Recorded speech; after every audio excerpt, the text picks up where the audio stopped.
Blog Talk Radio. Welcome to RetroIsland.com. The only site for everything retro. The Retro Island Network for everything retro.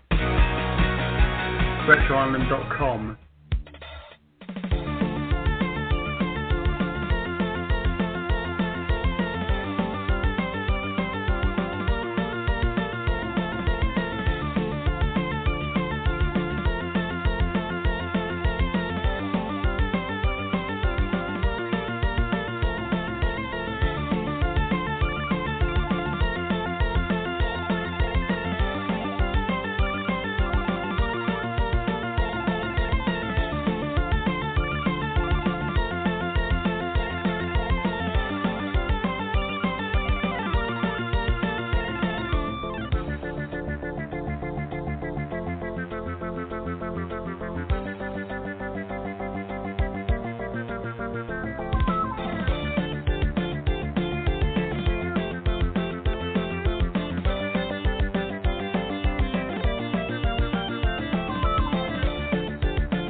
Hello, ladies and gentlemen, and welcome to episode 85 of I Got Gameplay. Yes, we are 5 episodes away from 90. Think about that, folks. IGG debuted... 15 from 100. Exactly. Think about this, guys. IGG only debuted round about, I believe it was about, say, a year and a half ago. And we're nearly to that great big 100th episode. And it's amazing. We've got some big news coming up for next week's show as well, which I'll be talking about at the end of this show, of course, for those who want to know and want to be in the know. Got some great events planned, great stuff coming up for us as well. And we're gonna make sure that tonight's show is a party, of course, because we've gone, I know for the past couple of weeks we've been debating over feminism, which has been great. It's been garnering the huge numbers for us, having Zach and Jamie here sitting there fighting it out, and also having loads and loads of special guests, from everyone from Random, aka Mega Ran, all the way to Rossiter from Twin Perfect, who was on last week's show, which I managed to use last week's show as a one-on-one sit-down between me, Rossiter, and also with Zach, sitting down having a conversation about everything Silent Hill. So it was a great, great show. So speaking of Zach, we've got him here today, Mr. Full of hands of 1,000 penis. Zach, are you there? Yeah, what's up, motherfuckers? Good, my friend. How you doing this week? Having a good one so far? Yeah, I'm having a great day, great week, great everything, yeah. Awesome. It was great to have you on last week's show, man. It was actually quite fun. Yeah, last week's show was fun. It was weird because it was different than our normal shows where everyone's kind of talking, and it was more of like a listening show and hearing what he had to say, and it was a good time. Yeah, and Rossiter loved it. He's been promoting the hell out of the show as well, and it will actually lead on to next week's show because we're going to have a great show with a great YouTube personality who's going to be on as well.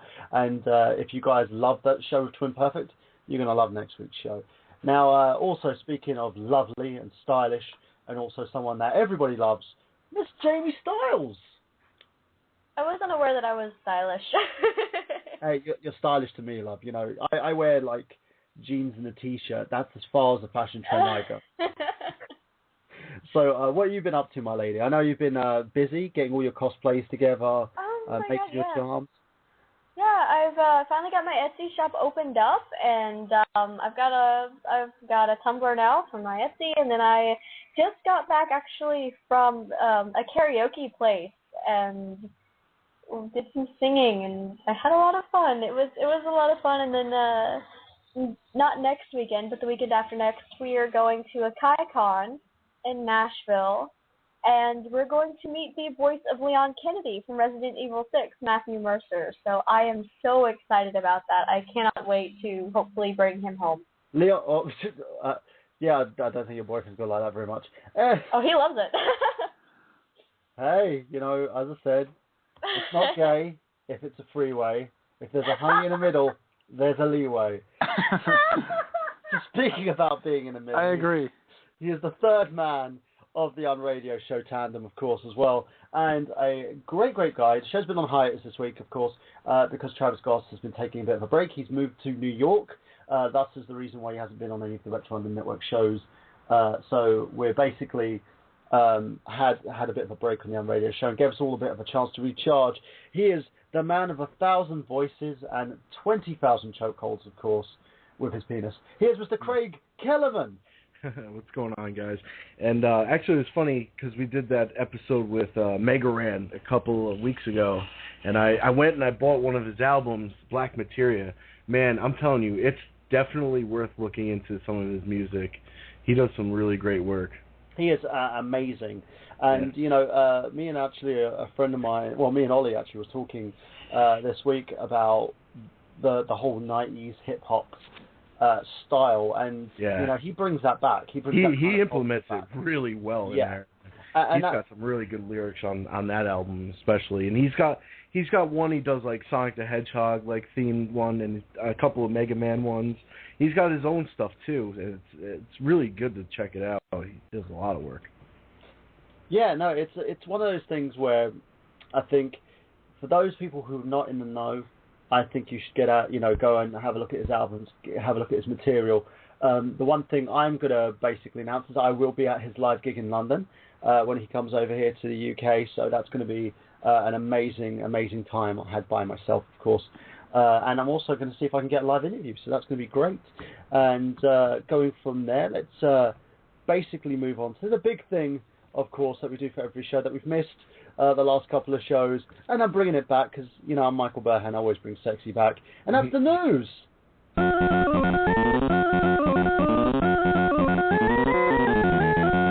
So, Craig Kellerman, what's in the news this week? I got two news stories. The first one is the backers of the failed Yogcast game Kickstarter are getting a refund in another game that's I forget the name of it, but what had happened was you guys are familiar with the YouTube channel Yogcast, right? Yeah, they're basically part of the Machinima brand, aren't they? Yeah, yeah, basically. So what happened is they had a Kickstarter to make a video game inspired by them. I guess it was going to be kind of like Lost Vikings sort of video game or whatever, and they wanted to get $250,000 back, and they ended up getting like something like $600,000, so they more than doubled their pledge. And just recently, the game got canceled. They ran out of money, didn't have enough money to make the video game. So wait. So how much did they plan for the game? You said the Kickstarter was $120,000, right? No, $250,000. $250,000. They got $600,000. How the hell did the game get cancelled? Well, the game was bigger and more expensive than they expected, so... That's shady. That sounds really shady. It is shady. I agree. So, what's the new game that people will be getting instead? I forget the name of it. I'm looking it up right now. It's something really silly, too. I don't know. Angry Video Game Cat the movie? Something like that. This is what pisses me off, and this is the reason why I am a bit indifferent when it comes to platforms like Kickstarter. Because you know, as I said, people know about the Silent Hill TV series pilot that we're going to be doing as part of my company, Enigma Entertainment, and we're going to be using a platform similar to this, basically Indiegogo, in order to push our own project. But when you ask for a certain amount of money, now you must have budgeted it, you must have costed this up, and you must have sat there and said, right, this is how much we need, and people gave you over $500,000. Yeah. And, you know, yeah, I mean, a lot of these companies can go to like independent developers and stuff, but, you know, not every time that you go there, you know, can they actually complete the game? I mean, it costs a lot of money to develop a lot of these games. So, but it doesn't make sense, because if you cost up a job as $250,000, I give. Well, they obviously misinterpret. Yeah, they did. You know, they didn't realize the It doesn't make sense to me. This doesn't make sense, and to me it sounds like people's money are in their hands, and they've just went, yeah, we can't cancel the game. We have to cancel the game now because of yeah. What do you think of this, Zach? Do you think this is ridiculous, or do you, like me, do you feel there's a problem here? Well, here's the thing.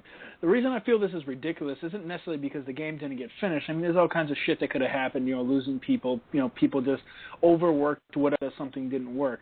My problem with this is that their refund is something in a different game.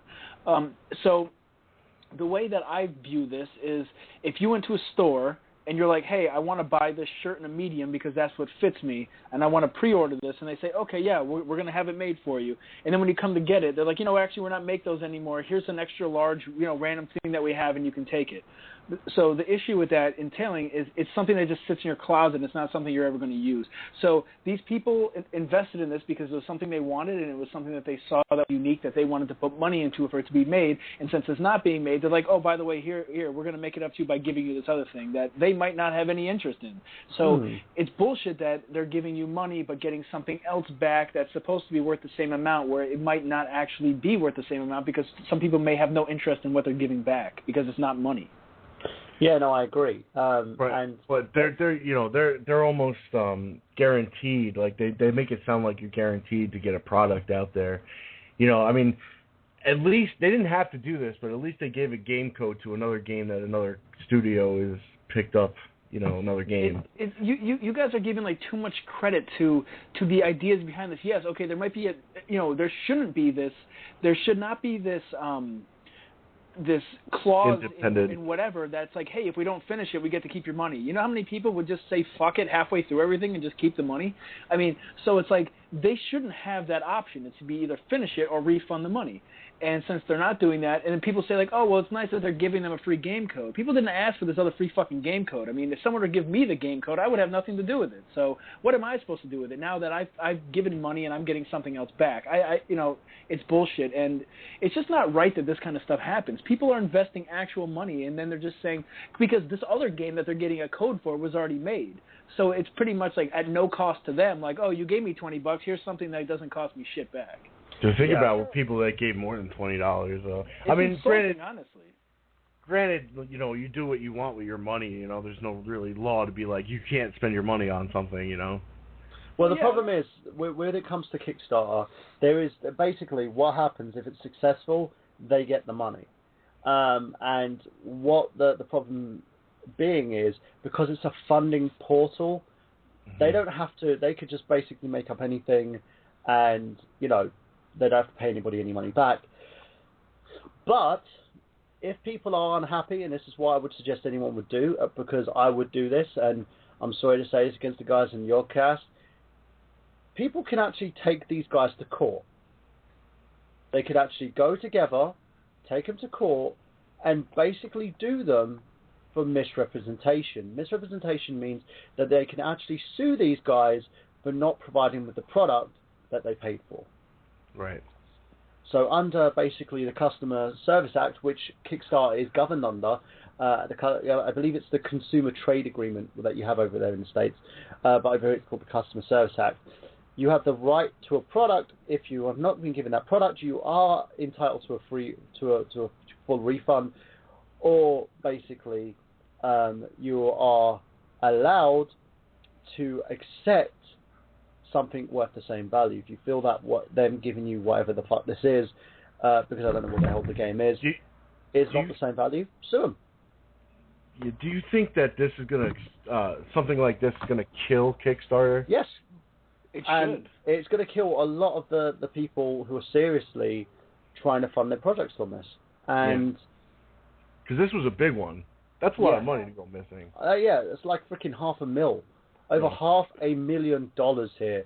If I had $500,000, mate, I could basically make a full season order of a TV show. Well, here's the thing. It makes me wonder, so if they got double the amount of money or over double the amount of money that they were looking for, and so I'm guessing that they changed maybe the scope of their project because they said, we got a bunch more money to work with now. What the fuck were they going to make before? I mean, what did they have in mind at $250K?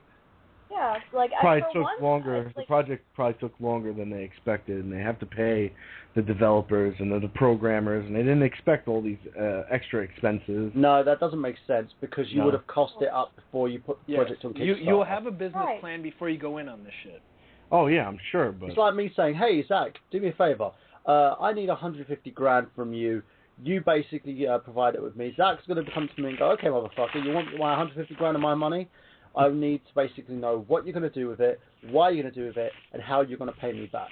Yeah, I mean, that's what a bank does, but...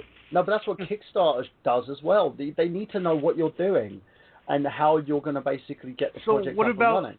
What about that Kickstarter project that generated over like $30,000 for a guy to make potato salad? Potato salad? He did a breakdown of how he was going to make the potato salad. He actually talked about the ingredients and also the funding rewards.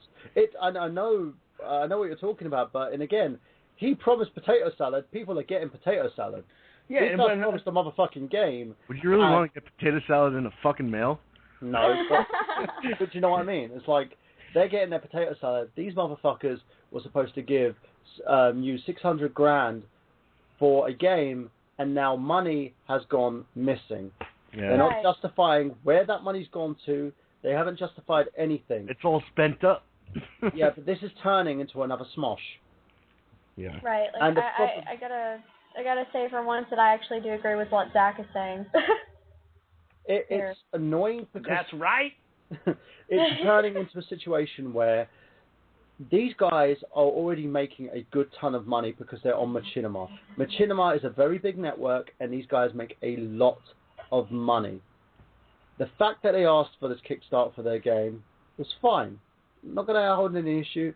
They asked for 250 grand to make a game. I don't know if it was a mobile game. If it was an app game, I would have been laughing in their face. But they asked to make that 250 for the game, and then what do? They get 600 grand, and the money goes missing. This is like Mario. They probably just pocketed it. Right. That's what I'm thinking. What happened to the codes to whatever they were completing? How far did the game get? When I saw about this, there was footage of people actually playing the game. So, I mean, it's kind of like I'm guessing that they attempted to do this and it just didn't come out the way they wanted.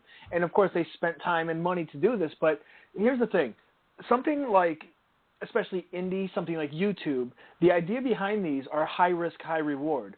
So you could put money into something and you could become fucking JonTron. Or, you could put money in something and be nothing and you just go on your daily life. So with this high risk, high reward, these people, as you say, they're a part of Machinima, due to this high risk thing where they're saying, fund us this money and we're going to make this, and they don't make it, that's the risk. They didn't make it, there's no reward, and then they should have to to deal with the repercussions of this. They shouldn't just be able to walk away. It's bullshit to me that, like, I support Kickstarter 100%. If anybody can convince you to pay money to make their movie or their game or whatever, so do it. I mean, I've done a bunch of Kickstarters. One of them that I did was the Pierre Solar one, the one for Dreamcast. Oh yeah, that was good. And if this happened to me, I would be like the way that happened to this other game, I would be heartbroken. I would fucking lose my mind. I've been waiting for the game for like 2 years to come out, or whenever the Kickstarter happened. I would be furious. So do you think that that Kickstarter should fine these people? No, I think what needs to happen is the people involved, the backers, need to basically prompt Kickstarter to find out what the hell happened with the money. These guys need to explain themselves. Right. You can't take 600K from people and not explain. Money's gone. Yeah, you can't do that. That's not the way it works. They need to at least give a motherfucking apology and explain what the hell's going on instead of giving them this bullshit half-assed game. Yes. Here's the thing. If you could just say, hey, I want to make this game, give me 500 grand, and people do, and you just go blow it on hookers and coke, then there's no trail. So it's like, what's the difference between someone actually trying to do it and failing and someone just blowing it on fucking, hookers and failing? You're right, Burhan, that before they go into this, they should have a business model, and when they're done with this or they can't finish it, they should say where everything went. Money can be traced. I mean, I work with an insurance company, and I see money all the time, like, you know, moving hands, but it's always traced, and money is it's always documented. But the money's where it goes. When it's all donated, it's not like really supposed to be accounted for because it's donated. But that's where you go into fraud territory. This is fraudulent behavior. Mm-hmm. They need to justify themselves. I don't give a fuck if you're a popular motherfucking YouTuber.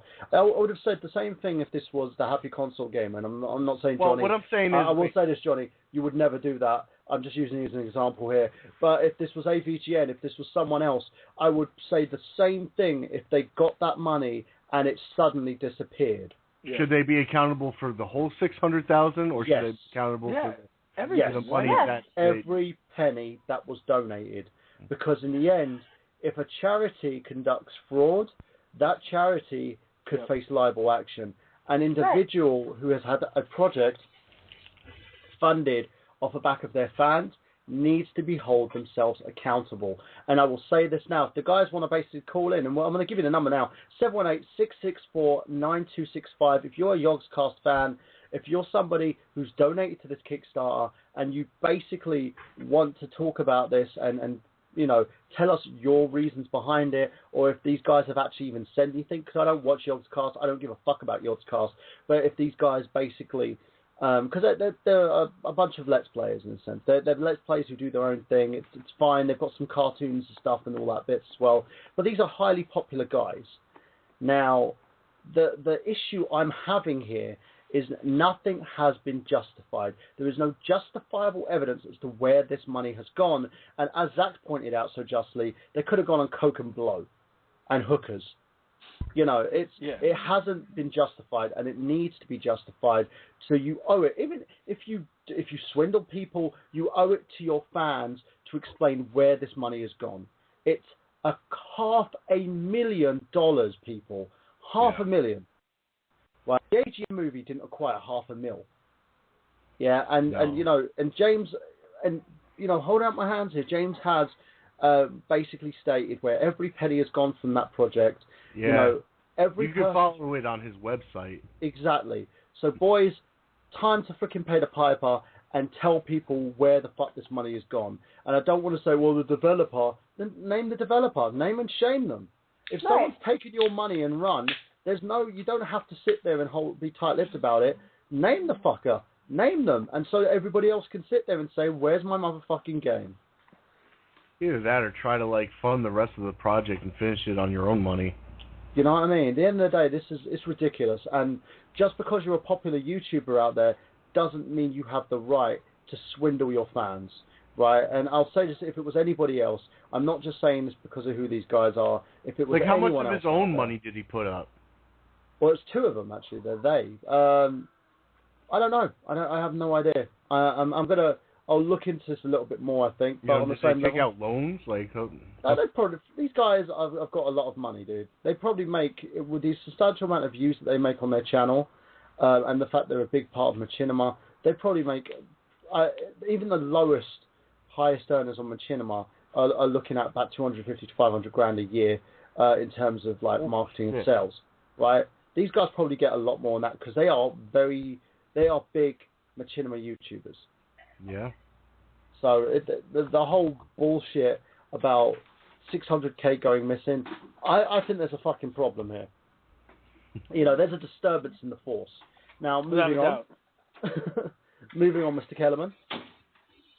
Yeah, so my second story, if I could top that one. That was just ridiculous. All right, so there's a rumor mill going around for Target, and they kind of sort of confirmed a Zelda's Majora's Mask through 3DS remake. And I guess they had the stickers out, and their like Taos guns had like inventory and the date the game was coming out, late December, and they had, you know, the tag $44.99 for it, and apparently it's leaked, and it wasn't supposed to go up like that, so there's a big rumor, like, because Nintendo never announced it. Or is it going to be like a reissued variation of the game, or no, it's going to be like for the 3DS, how they did Ocarina of Time. Okay, so they've got to re-engineer the game basically. Yeah. And upscale it. Okay, I don't see an issue. I think You know, well, it's not an issue. It's just the fact that Target let it leak because Nintendo didn't announce anything. Well, Nintendo need to basically have a word of Target, methinks. What do you think of this, Zach? You know, I don't know. I guess, you know, there's no such thing as bad publicity. Yeah, Nintendo didn't get to unveil it themselves, but I knew this was going to happen. You know, people were always talking about this, how the mask, Majora's Mask, was actually in A Link Between Worlds, and it's like little hints and subtle hints and stuff. I knew it was going to happen, and I'm happy it happened. Majora's Mask is a game that I think a lot of people missed out on, and I knew it was going to happen. It was just a matter of when. So, yeah, it sucks that it got leaked the way it did, but at the same point, like I said, there's no such thing as bad publicity. Yeah, exactly. Great. What about you, Jamie?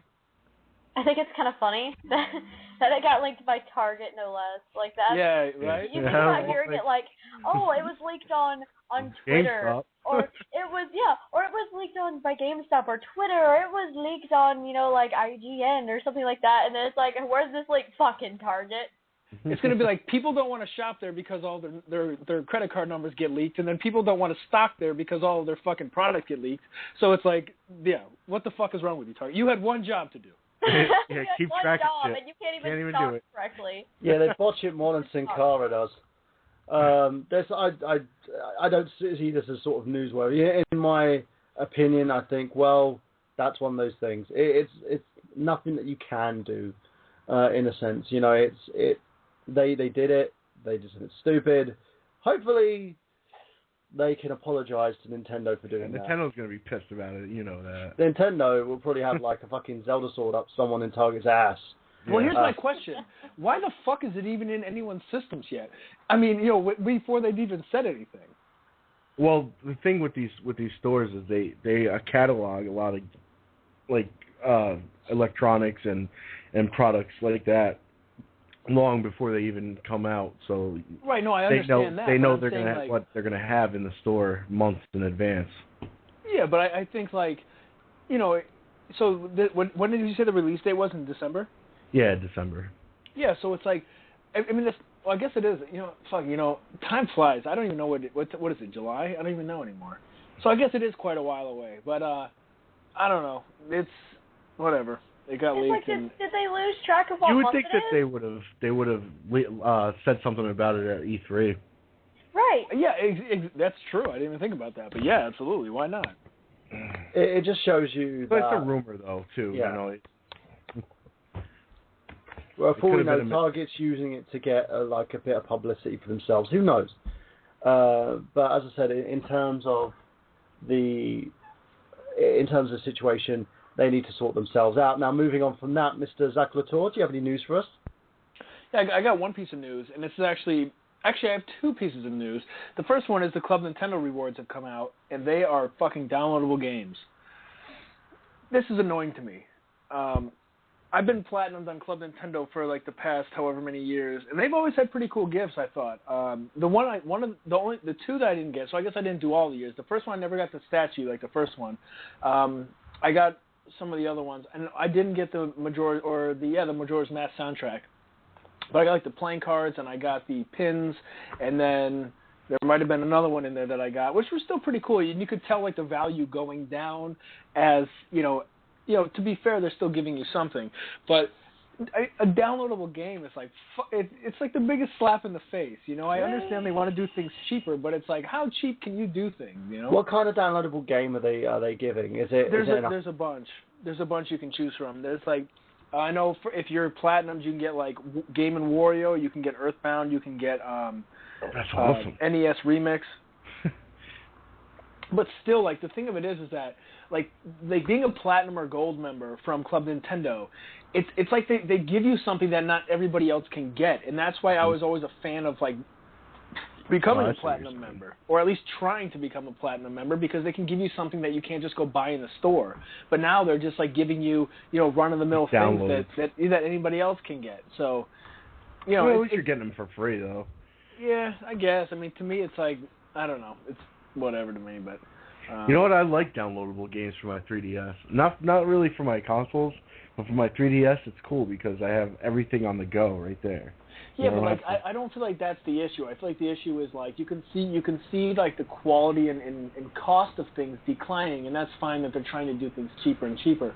But it's like so like 1 month so there was like that statue, and then there was like the pin collection, which was cool, and then there was the playing cards, and then there was the soundtrack. And you can tell like these cost lower and lower, so they're pretty much like, how can we still get people to pay like $600 worth of shit per year? Because I think it's 600 coins to platinum. I don't know what it is. Yeah, I think it's 600, which comes out like $600, and still like give something that people will care about. And like, and to be fair, like the Club Nintendo store recently has been shitty as hell. Yeah, I've looked at the UK version. The UK store has been terrible for ages. The one thing I want from Club Nintendo that they only had up for a little while is the DSi XL charging cradle. And they haven't put it back up. And if you go to eBay, the prices are out the ass because you could only get it on Club Nintendo. So every time I go into GameStop and I see a fucking ton of charging cradles, I'm always searching through it in case some random person ends up like trading it in. You can't get them anymore. No, they would be on top of that and then charge you fucking out the ass for it. Yeah, probably. But so the Club Nintendo store, and they have offered cool shit. I've got a bunch of cool stuff from them. I'm like wearing the shoes right now with my like Super Mario shoelaces that they sent me or whatever. So they've had cool Mario shoes. What's up? What is it, like little pictures of Mario on them? Well, they came in. So when I bought these, I got these. I didn't buy them. Like I used my Club Nintendo points, and so they came with 2 pairs. One of them was yellow, or one of them was white, and I don't remember. I think it was like mushroom star, flower, and random other shit, and like a coin on there. And these ones are yellow, and they have a Babam, they have a Goomba, they have Boo, they have Bullet Bill, and then they have whatever that fish's name was. Yeah, it is cool. And so, but they don't even have that stuff anymore. So like they have like Burhan was saying, he looked at even the UK one, and there's really nothing special there. Kyla got the Zelda posters, which was cool, but I don't think they even have those anymore. So they've had like shitty stuff recently, and now they're giving you a downloadable game, and it's just, I don't know. Like the coolest ones, honestly, it's not like having a trophy, Exactly. It's something that anybody can get, and that's like I earned this by being loyal to Nintendo. Yeah, exactly. Yeah. But that's a big thing here, and it's the thing about, for me, I think they should just shut Club Nintendo down altogether and just focus it on Nintendo Network Premium points. So say like instead of just using it for downloadable games, they could basically do it in a situation where they say, okay, we'll include the 3DS downloads, we'll include the Wii U downloads on this. And we'll also include any games that you purchase from the stores, and if you can get up to like 500 points, bam, you get a free £5. That's good for me, man. I literally used my recent £5 that I got from the Nintendo Network Premium activation code to basically pay for a year's subscription of like Pokemon. What's that storage thing? Oh yeah, the box or whatever. Yeah, the online storage, because they've reduced it now. It's like £5 a year. So I got like I paid a £5 towards like £3.49 a year over here. So I paid that, and I still have like £4 left to do what I want, and I just let it build up. Once I've got like 186 points left to get another activation code, bam, I can get another free game. So it all builds up, it all adds up. And it's a great little thing that Nintendo are doing on that one. The only issue I have is Club Nintendo has been shit for years. I've literally been waiting to find something great, and then they just delete my points. Yeah, they, it's... I understand what you're saying, but I will still say I wish they just got their store working better, because I like getting physical things. I mean, like I said, I have these like cool ass shoelaces, and Kyla got the posters and all that kind of stuff, and that's cool stuff to have. Like that's like I said, like the stuff that you can't just go and buy in the store, and that's what I like. But you're right. Like if they don't want to fix it and they want to leave like shit up, you might as well just redo the whole entire thing. Yeah, I can tell you right now, because look, I'm going to go on it now. I'm going to log onto my Club Nintendo account, and I'll tell you what's on it, because I've basically spent loads on games and various different games. You keep buying games, you keep getting points, and it's worth getting something, Like Club Nintendo, my account. Let's go to stars. Have a look what I can buy. I have over 2,000 stars so far. I believe at the end of the year they're going to cull some of my stars again, as they usually do. Check out what's in the catalogue. So let's check out what's in the catalogue. And I'll do a screen print of this as well that we can put on facebook.com/iGotGameplay. And here we go. For 6,500 stars, I get a Yoshi backpack. 1,000 stars, I get a folder and bookmark set. 3,000 stars, a soundtrack for Super Mario 3D World. 2,500 stars, I get a power-up pouch. Game & Watch ball, I get 7,500 stars. 2,500, I get Wii Remote straps, which you could buy for £1. NES Classic Notebook for 4,000. 4,500 Mario and Luigi stickers. They still have the Nintendo points cards as well that you can get using your stars for 4,000 and 2,000 points. And again, it's ridiculous because they don't work on the Nintendo DS or Wii anymore. That's gone. Oh, look, they've got a Pikmin keyring. Ooh, that's so amazing, a Pikmin keyring. I think I might actually get that. I won't even lie. I feel like the European store is. I mean, I haven't checked the store in like 3 weeks or a month, but I feel like what you're saying was there is even way better than the stuff that I've seen in the North American one. Because if there was even the soundtrack to Super Mario, I probably would have got that. Yeah, I've got 2,250 stars, and I've got 1,000 stars away from getting the Super Mario 3D World soundtrack. But apparently, if you purchase it, you only get it as a digital download only. Fuck, that's... I give up on this world. So... Quit this world, you want to get off? Yeah. Well, I want to get off, but then I want to quit the world. So let's go on from that one there as well. You got any more news for us there, Zach? Yeah, I got one more thing. J.K. Rowling, people talking about her going back to Harry Potter or whatever, or yes. she wrote that excerpt about Rita Skeeter. I want her to say fuck what she's doing right now and go back to Harry Potter. You know, yes. she can be Tolkien. She can be George R.R. Martin. She can develop this world so much more than she has. And I'm not saying she's right as good as Tolkien, though. Well, okay.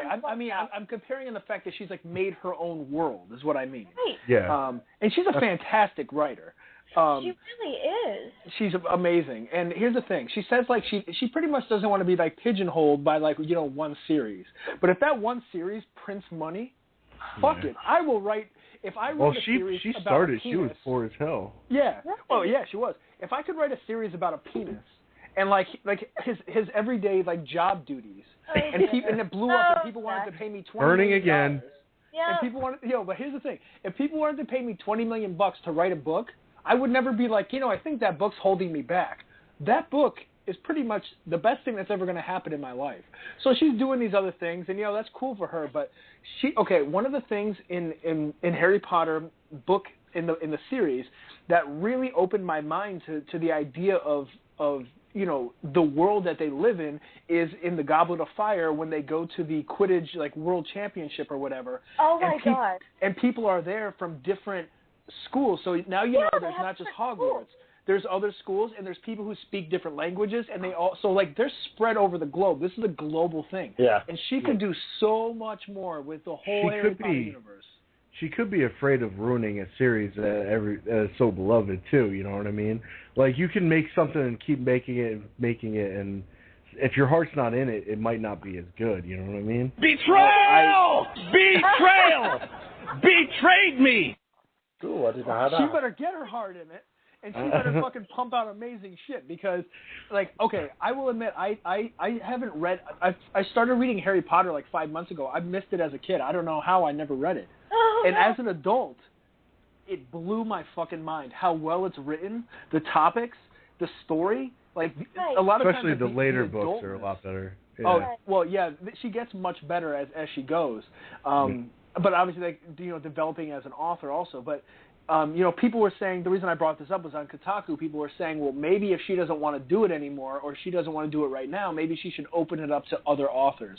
I think that's really something that she should do. Yeah, I agree. Yeah, but why sell your fucking idea? I agree. I also disagree. I agree with that. I don't think at this point in her life that she should be giving this away. So Tolkien, when he died, his son took over a lot of his stuff to finish it and get it out.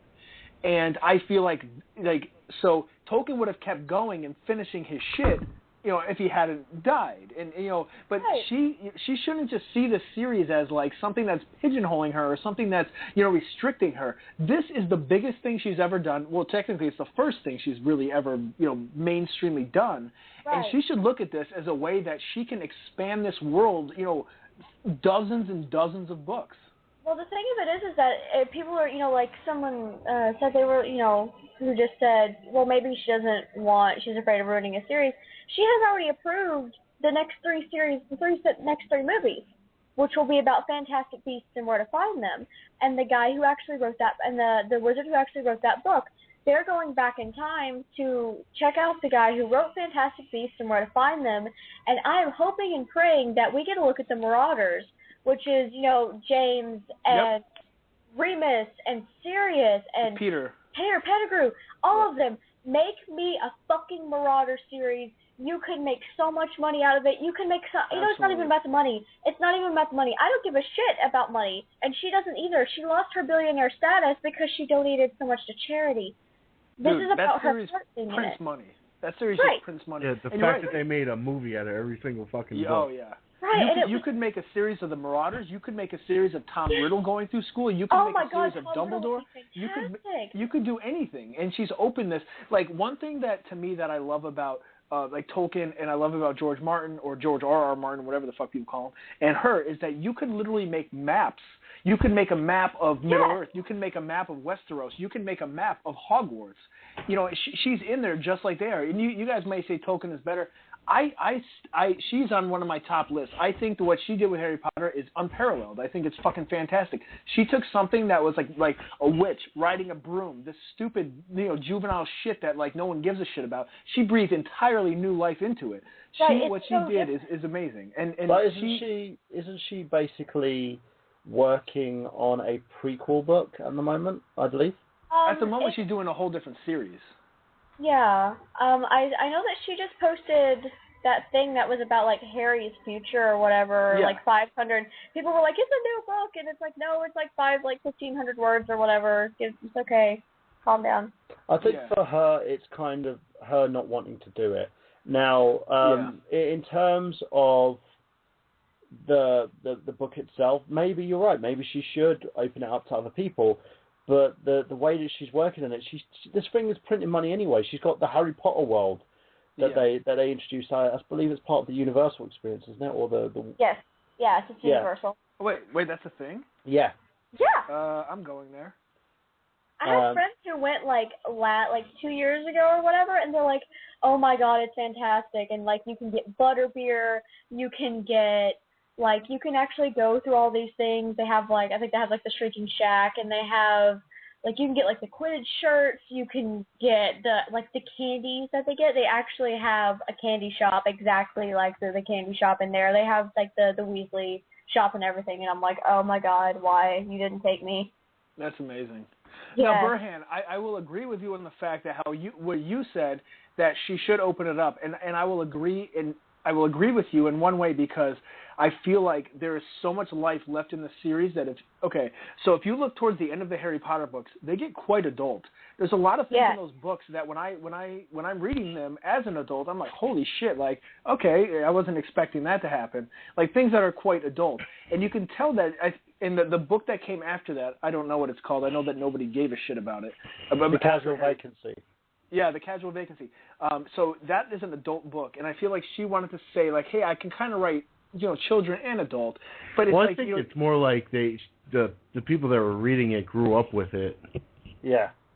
Well, yeah, but the thing about if she were to write new Harry Potter, she could not only attract young children again, but she would have the people who were reading it as children reading her new stuff. I think the problem with her, as I said, the cash cow's still there. She gets the royalties from the films.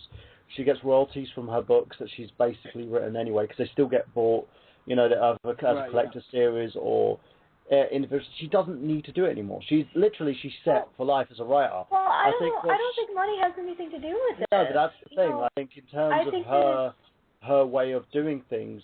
She wants to try and do something more fulfilling. Right. Which, she can. It also might be about inspiration. It might be about inspiration too. Yeah. Maybe the inspiration isn't there yet. It's like, God, I hate to use her as an example, but in Anne Rice with her novel, she took a break from her Vampire Chronicles. Yeah, but there was a reason why Anne Rice took a break from that. She saw Jesus and then started writing the Jesus series. Yeah, that's why I said I don't like to use her as an example, but that was the example that's kind of there. And then we have a new Lestat book coming out, and oh my God. Oh, do we? Yes, actually. Oh my God, I've just jizzed my pants. We have. Hey, I was gonna say earlier I jizzed. Yeah, that's just. Well, yeah, but you didn't take that opportunity. I know. I threw it away. This is turning into something other than a podcast.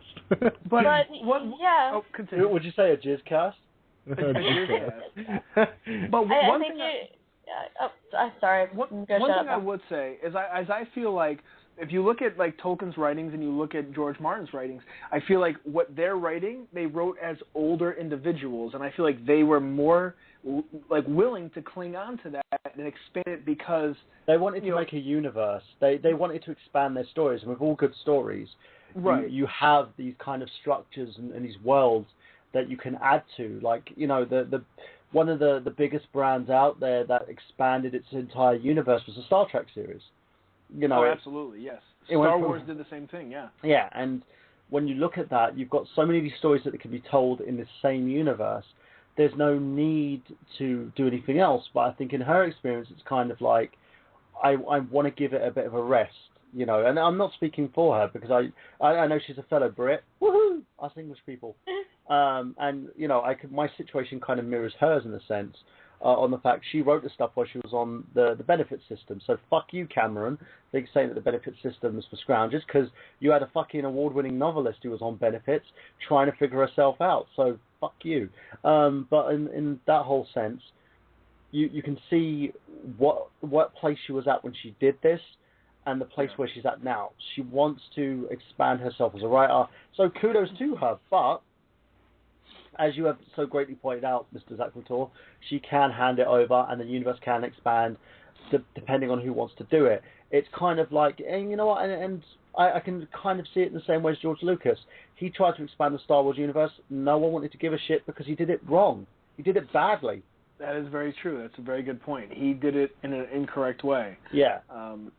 But I feel at the point where J.K. Rowling is at, I mean, she's a woman who can't do any wrong with Harry Potter. I mean, I just feel like everything she's done, like when you read Harry Potter, some of the shit in there, honestly, is borderline brilliance. Quidditch, right. Honestly, she could have just had a sport that already existed, and she made her own fucking sport. She's fucking amazing. So, and I think the whole thing is, Burhan is right. She wants to expand her horizons as an author, and she wants to be like, hey, look, I can do other things besides just Harry Potter. The thing that I will say is, if I had done something like Harry Potter, I would pretty much live my entire life just expanding that one universe and accepting that that's what I did correctly and that's what people want. Well, and I would have been happy doing it because it prints money. Well, and that's the thing. As I said, it's printing money as we speak without doing that. Games, books, the Lego Harry Potter series as well. Toy lines, everything. This thing has got money coming out the wazoo. She doesn't have to do anything with it. But if she wants to explore it again, that's going to be by her own choice. And I take my hat off to her. Apart from the fact that she's gone totally right wing now, but I do take my hat off to her on the fact that she managed to raise a young daughter, fight off some personal issues, and basically write these amazing books and build herself up to prominence and never lost out on her dream. So, take my hat off to you, J.K. Rowling, in terms of what you've done. Now, moving on, and let's try and drag this show back to games, I think. So, have you got any other little bit of news for us, Zach, before we move on to our lovely Jamie? No, that's it. Jamie, our lovely co-host here, have you got any news for us? Well, I guess trying to drag it back to games. I will just say quickly that yes, we do have a new stat book coming out in October. Dude, I am so on that shit. I've been waiting for another Vampire Chronicles book. It's called The Prince Lestat. I am mortified. I don't want there to be another book. I don't want there to be... No, stop. Just stop. The only reason I'm getting this book is to look into what Armand has been going through lately, because he was I love my favorite. Lestat. Lestat's a fat magnet. No, Lestat is a fat magnet, and he's a sweetie pie, and he's the brat prince, and he's a bitch, and I love him, and I want to hit him and strangle him at the same time, but... Ooh, that sounds kinky. It is kinky, because I cosplay Armand, and I'm allowed to say those things. I got a boner. I got a nerd boner myself. You always have a boner, Zach. He does. That is true. It reaches continents. It does. My body doesn't know what to do with the extra blood if it goes away. He causes famine in Africa. Oh my God. Anyway, but she recently, since I'm talking to a fellow, fan of Lestat, I'm gonna make this really quick. I'm not gonna drag it on for ages. But she was posting on her Twitter a while back. Lestat is, the pale and the lanky, and he's got the high cheekbones and everything. You know how Lestat looks. She's like, if I were to make another movie, I would dreamcast Chris Hemsworth as Lestat. And I'm like, do you know what the fuck Lestat looks like, lady? No, do you know what? I'll say this. Lestat is an asshole. If you're gonna play someone to be Lestat, I think when they casted Tom Cruise, I was in heaven. I know. He was a complete and utter tool bag, and that's exactly who Lestat is. I think Anne Rice has lost touch, in my opinion, thinking that she wants to cast Chris Hemsworth. No anything against Chris Hemsworth. I think he's very good in his role as Thor, and he's a very credible actor. He doesn't look like it, and I don't think he can pull Lestat I think ever at since Queen of the Damned, that was... let's not talk about that movie. No. That movie made my... I took a date to see that movie, and I had a fast hard through the on. whole thing? No, I had a hard on when I watched that movie, and then I went soft. Basically, as soon as... a year and a half. They turned it... Oh, dude, I sat there and I was like, if you want to know how to make a bad movie, watch this movie. Watch that movie. It was horrid. The only good things about that movie were, was it Aaliyah playing Akasha? I agree. She pulled a beautiful Akasha, even though she didn't really look the part. She pulled a gorgeous... She had the character down, though. She had the... Yes, she did. She was disgusting. She was intriguing. She gave me a bit of a Woody, and then fucking Lestat came back in, and I was just, soft again. I know. Lestat's ass was nice. The Marius... Oh, but the whole I'm really good underneath bullshit of... The Marius pulled a really good Marius, except for the writing being wonky. He had the whole, thing down. The Armand was horrifying. I mean, he was high the entire time. Armand looked like he had been blazing it, the entire time he was asleep. Yeah, and you know what, I'll say this, Stuart Townsend has never been able to sort of fight the kind of shackles of this movie, because I don't know what he was thinking when they cast him as Lestat, because they could have done... The writing was so bad, because what they did was they took a huge chunk out of the Vampire Lestat book, shoved a huge chunk of the Queen of the Damned, tried to mishmash them together, pick and choose... And they took out the story of Queen of the Damned completely. Yeah, and then literally turned Lestat into this goody two-shoes, which he's not. He's not. He plays to the beat of his own drum. The reason why he revealed himself was because he was like, well, I'm bored. I know, I'll reveal myself to the world because that's what you do. And everyone was like, what the fuck are you doing? It was... Right, I mean, the first thing that Marius did was have a fucking stroke. Yeah. Because he had revealed himself. That was literally the first thing that everybody did was, oh my God, that's it, we're dead. Yeah. That was literally, This guy just basically let the whole world know that we exist. You fucking moron. And he's just like, well... And... Yeah, I was bored. That's the reason why I did it. And the thing is, as you were saying, Zach, about universes, they had such a great story here to sort of expand upon from basically the first movie, and they did nothing with it. Right, they just shat on it. Yeah, Interview with the Vampire. The first movie, I think, paid it. Even though it kind of loosely used some of the material of the book, it paid homage to it so fucking well. The thing of it is that Anne Rice actually wrote the script for Interview. Yeah. So it was better. While a bit different. What she took a lot of things out because of time, and the casting was beautiful. Antonio Banderas did not look like Armand. But he pulled a fantastic Armand. Yeah. He had the character down, and that's why I can't complain about him being cast. Well, same as Cruz as Lestat. He basically had the character down, even though he was too short to play Lestat, believe it or not. He wasn't the right skin tone. He wasn't the right hair color. He wasn't the right person to play it, but he had the character down, and that was the thing. When Warner produced this picture of Queen of the Damned, they thought, oh, okay, let's just mishmash everything together and it'll be fine. And then people shat all over it. Right. But anyway, just very quickly, that book is coming out in October, I think. I'm buying that book. I want it just to see what Armand's been up to, because there has not been enough Armand in the Vampire comics. You need more Armand in your life? I do need more Armand in my life. He's my baby. I love him. But, this girl has a lot of guys that she... You have a list, don't you? Yes. I do. I've got to see, your boyfriend must love your shag list. I have all these mythical characters from each of these books that I need to shag. He has one too. Oh he has one too. All men have one. Of course. I need to start writing my list. I think I need a list myself. I don't have one. That's a shame. But, I need to get it laminated as well, just in case. Laminated, just in case. Yeah, just in case. You have to get it laminated. Yeah, because it's got to be official. Just in case I bump into one of them in like a cafe somewhere. Oh, I didn't mean that it was official. I meant so your jizz didn't fucking ruin all the writing on it. I knew what he meant. Do you think I should add an alternate as well? Yeah. I think a lot of people got my friend's reference. But yeah, it's... moving on to some gaming news.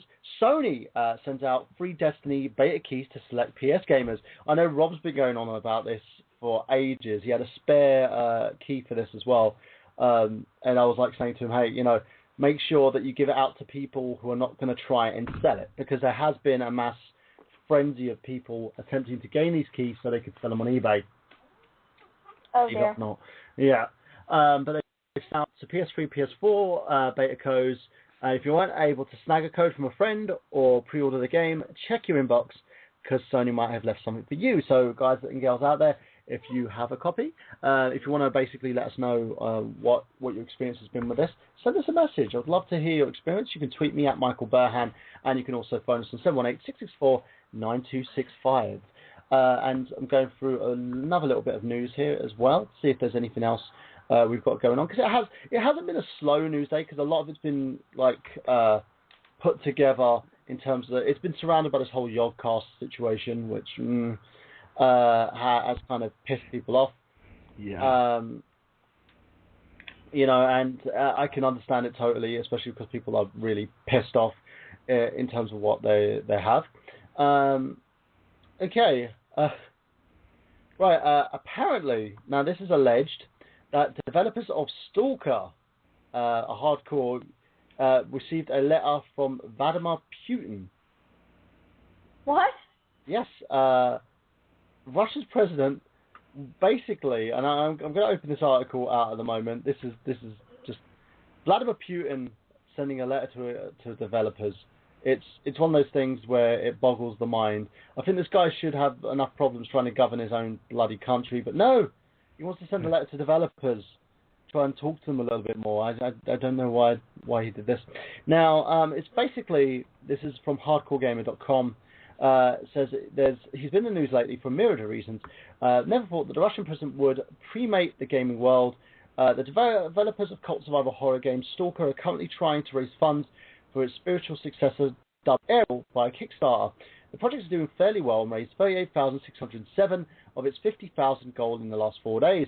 It's time to get in writing. Apparently, it's been enough to catch the eye of Vladimir Putin, and the developers at West Games received a letter today signed by Putin stating that his daughter informed him of the game after backing its Kickstarter, and he confesses he loves the game, and he offers an invite to Kremlin to meet him and talk about the interests of the young people and gamers of our country.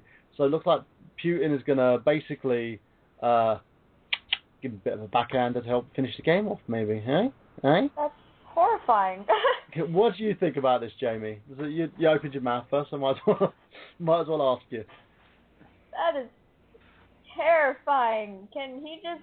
Oh, God, there's enough stuff going on with Russia and Putin and everything else. Can he not invade the gaming world, please? Yeah, that kind of scares me. What about you, Zach? I think it's just fucking bizarre. Tell me about it. Yeah. It's fucking just weird. I don't know, like, all right. I think he wants something else, you know? Like, make a video game about me. yeah, right? Well, at least he's doing better than Kim Jong-un going on about the whole, Seth Rogen needs to fucking die. And, you know, they're declaring war on our country because they made a Power movie. So, yeah, that's... Oh, well. But, okay, now, a new Doom has been revealed at the QuakeCon. Now, I believe at the moment it's running on the title of Doom 4. And just going to bring up the news on that one.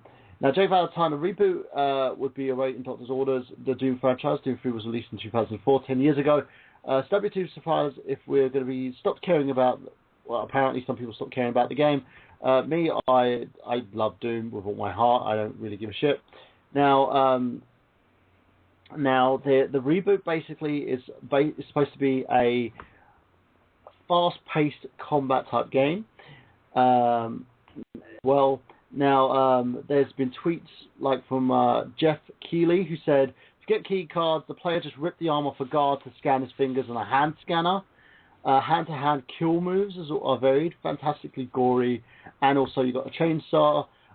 It's an origin game, and it's fast-paced combat, so it looks like this one's going to be more of a prequel to the other Doom games. So what do you guys think about this? Do you think it's going to be good? Do you think it's going to be something that you're going to be probably faffing to, Zach? When I was a kid and I got the first Doom game, it blew my mind. Then I got the second Doom game, and it gave me nightmares for fucking ever. I remember there was this one noise that one of the things made, and I remember like I would just hear it in my head at nighttime, and I was just scared shitless from that noise. I mean, the first one probably did the same thing to me too, but I remember the second one really did that. Then when the third one came out, I loved the third one. I thought it was fantastic. It was such a good game. Then I played the sequel to the third one, and I was like, whatever. This I am super excited about. The only thing that I don't... Okay, so they had Doom 3 and then Doom 3 Resurrection of Evil. Then they had Doom 3 BFG Edition, which came out on like PS3 and Xbox 360. And there's one change that they made that I didn't really care for. I like the fact that in the original Doom 3, you could either choose a weapon or a flashlight. So when they went to the BFG Edition, they made it where anytime you pull out your weapon, the flashlight is like already attached to it or whatever. I like the scariness that comes with having just not being flashlight. able to see, while you're shooting. It's your choice. You know, do you want to be able to see or do you want to be able to attack? So, but I also play. I like Fatal Frame, where it's kind of like, you have the flashlight, or you have the camera, that kind of shit. So I kind of like that. But I would love for them to give you the option in Doom 4 because I'm pretty sure they're going to have it where just like the change for the BFG edition of Doom 3, where the flashlight is always attached to the weapon. And I would love to have it where you can. I mean, I'm going to play the game either way, but I would love to have it if you could, have just the flashlight or just the weapon. I thought that was fucking brilliant. What about you, Craig? What, the new Doom? Yeah. I don't know, man. I was never that big of a fan of Doom, so. Play Doom 3. Play Doom 3. I played. I did. I liked Doom 3 a lot. I played it a lot on PC and stuff, and it was pretty scary. Like, it was terrifying. That game had its moments of shit your pants. Oh my god, especially when you first started playing it, because you didn't know what the fuck was going to happen. But I mean, I like the fact that it's like a fast-paced action, first-person shooter and horror at the same time. It's kind of neat. But, I'm kind of all first-person shootered out. Well, speaking of first-person shooters, apparently there's a Killzone fart pack available. A fart pack, did you say? As DLC, yep. Okay. Wait, what? A Killzone fart pack. Now, this is in kind of weird news.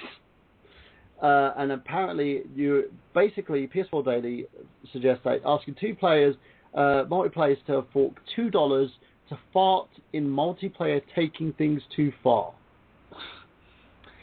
Now, it's basically Sony developer Guerrilla Games released the new Killzone Shadowfall DLC called Fun and Games Spotlight Pack. Now, it's a $2 downloadable content pack, the ability to taunt your enemies with farts, planks, and other supposedly funny things involving toilet humor. Why?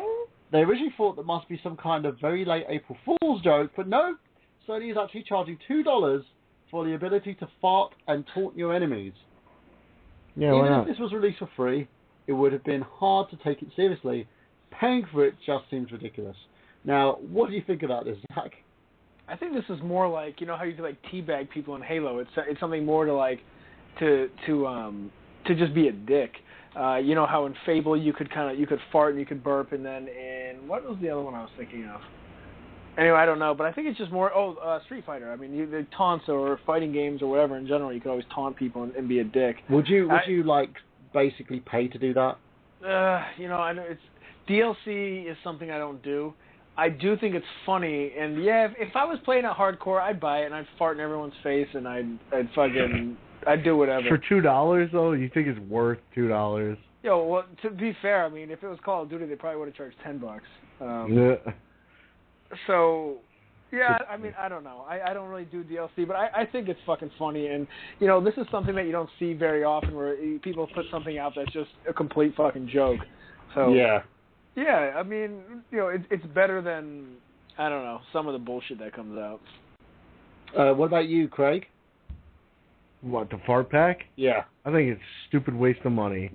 And honestly, I'm really tired of DLC. Pointless DLC. Like, I guess, I don't know, it doesn't affect the gameplay all that much. So, like, you know, it's not like paying for something to win or anything, so it's not really that harmful. What about yourself, Jamie? What do you think about this? If you're going to let me taunt people, I don't pay $2 for stupid toilet humor. Give me like a sarcasm pack, okay?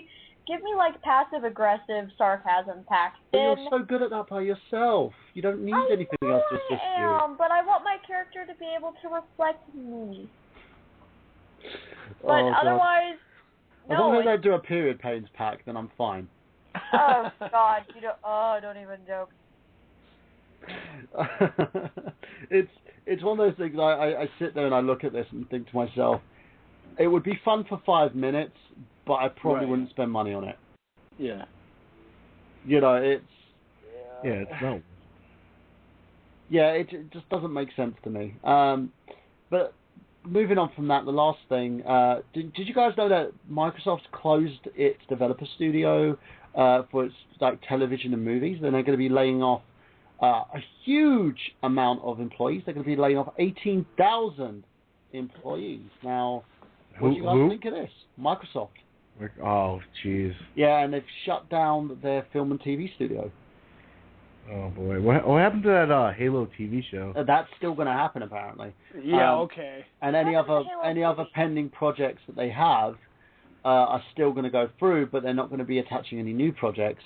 But they also are laying off 18,000 members of staff because what they say is, well, we're going to just focus on games. What do you think about it, Zach? You know, working with computers is a tricky bitch because the idea of taking something that needs to be physically done and automating it means eventually you'll be useless. So, you know, it comes with the territory. You know how many people are put out of jobs because of things like, you know, computers and Microsoft and all this kind of shit. So, you know, eventually it's going to come back and put your ass out of a job. Yeah. There's certain things that I think could save. There's certain things I think could have saved the United States from where they're at this point, and I feel a lot of the shit is instead of not necessarily Microsoft, but you know, like I felt like for a while, like if Apple had just made its iPhones completely in America, that could have been something that saved a lot of jobs and a lot of people, and saved a lot of, you know, embarrassment. That, you know, you look at Detroit or something like that, and you know they could have saved a lot of jobs and people, but. I don't know. Computers are a tricky bitch. You know, I've worked with computers for a long time, and luckily the thing I did with computers was fix them when they were broken, and stuff like that.